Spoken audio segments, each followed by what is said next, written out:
भन्नुस् पहिलोचोटि कस्तो लाग्यो हजुरआमालाई गाउँमा यहाँ आउँदा अर्कोले आउँदा पहिलोचोटि कस्तो लाग्यो के नातिले भेटेको पहिला त मलाई त कहाँ हाल्दैन पछि हाल्छौ र पछि कसरी मिल्दै गयो त पछि कसरी मिल्दै गयो कुरो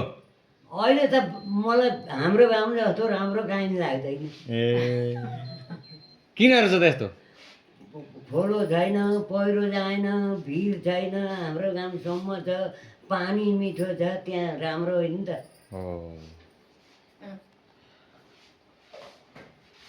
रात्रि भन्नु सक्दिनँ अहिले माइता गएर वनभित्र छ घर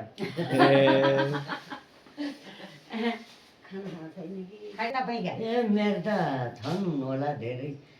छोरापट्टिका जेठाको एउटा